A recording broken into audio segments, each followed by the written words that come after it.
यावेळी जर पाहायला गेलं तर नक्कीच आपण पाहतोय काणे आंबिवली संघ ज्यांचा एक क्रिकेटचा उत्तुंग प्रवास रायगड जिल्ह्यामध्ये पाहायला मिळतो आणि खऱ्या अर्थाने अचानकचं मैदान जे महाराष्ट्रात सगळ्यांना माहिती आहे अशा अचानकच्या मैदानावरती तितकीच प्रॅक्टिस असते, परंतु इथे बॅटरला परतावं लागेल। यावेळी पळीची कडा घेऊन सरळ कीपरच्या हातात बॉल विसावला। गोलंदाज मयूर मात्र यावेळी जरूर जबरदस्त चांगली कामगिरी करण्याचा प्रयत्न करतायत, कारण एकीकडे जर पाहायला गेलं तर प्रणयच्या षटकाराने मयूरला जरूर अडकित्यात आणलं होतं, परंतु त्याच मयूरने पुढच्या क्षणी प्रणयला परतावला आणि त्याच्यानंतर आलेला हा बॅटर आपण पाहतोय तोही मात्र तंबूच्या आश्रयाला पाहायला मिळतोय। तिसऱ्या विकेटचं पतन।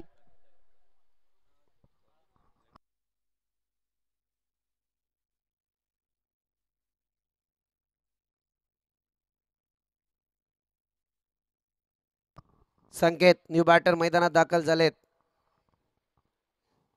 दत्ता अजूनही मैदानावरती आहेत। आपण पाहतोय वनडाऊनच्या विकेटवरती त्यांचं पाचारण करण्यात आलं होतं संघाकडून, परंतु यावेळी जर आता संकेत मैदानात आहे, एक जमेची बाजू आणावी लागेल आता काणे आंबिवली टीमला।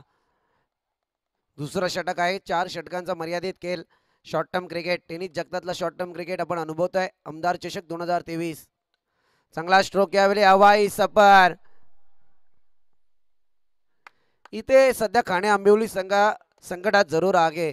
मला आजही आठवते गेल्या 8 वर्षांपूर्वी अचानकच्या मैदानावरती काणे आंबिवलीची स्पर्धा जरूर होती आणि या स्पर्धेत 3 सामने आमच्या वाट्याला जरूर समालोचनाचे आले होते। त्यावेळी मात्र प्रवीण दुगाडे सर त्या ठिकाणी जरूर होते आणि एक चांगली स्पर्धा त्यांच्या माध्यमातून गाजली होती, परंतु आता या क्षणी जर पाहायला गेलं तर काणे आंबिवली संघ पत्त्याच्या बंगल्याप्रमाणे मैदानात ढासळतोय आणि त्या ढासळणाऱ्या परिस्थितीला मात्र वेगळं आव्हान द्यावं लागेल, कारण एकीकडे जर पाहायला गेलं तर शिरगाव टीम इतकी मजबूत परिस्थितीत मैदानात नृत्य सादर करते गोलंदाजीचं की जिथे बॅक टू बॅक 3 विकेट आल्यात आणि जोरदार टाळ्यांनी या गोलंदाजाचं मित्रांनो जरूर स्वागत करा की त्याच्या गोलंदाजीवरती पहिली विकेट हॅट्रिक या स्पर्धेमध्ये पाहायला मिळते।